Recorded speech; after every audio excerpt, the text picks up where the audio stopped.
कइल सुनर डीजे विकास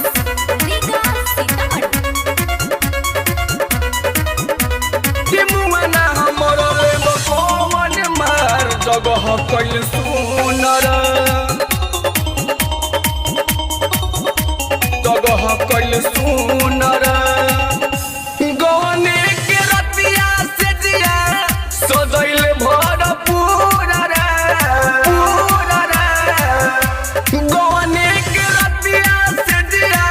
सजैल भरपूर रे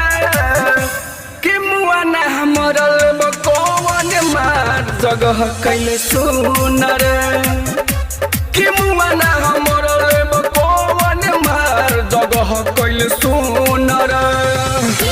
जगह कइल सुनर सुनर TS Recording Studio, Malapur Bazaar. कि मुआना हमरल बकवन मार जगह कइल सुनर जगह कइल सुनर मर्दा मुदहिया बकैसन कसहिया खेले बवैसन खेला रे खेले बवैसन खेला सखी जाए सामान्य रहे खोखा चितर के खुद बिना जैसे केला रे हम नाही जननी ऐसन दिहे हमके दुख रे हम नाही जननी ऐसन दिहे हमके दुख रे कि मुआना हमरल बकवन मार जगह कइल सुनर कि मुआना हमरल बकवन मार जगह कइल सुनर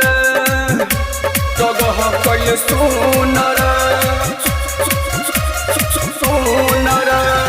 डीजे विकास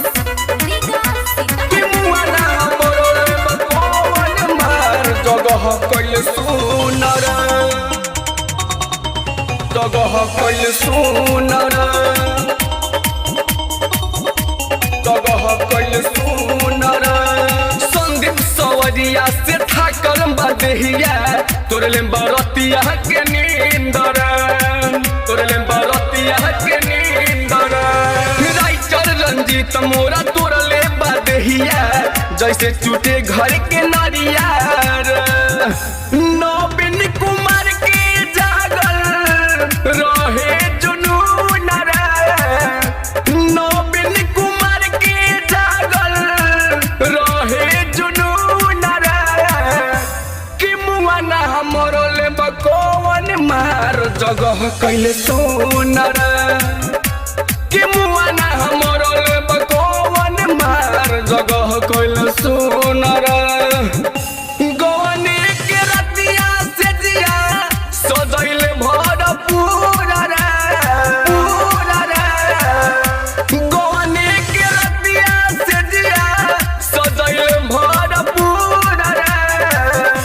कि मुआना हमरल बकवन मार जगह कइल सुनर कि मुआना हमरल बकवन मार जगह कइल सुनर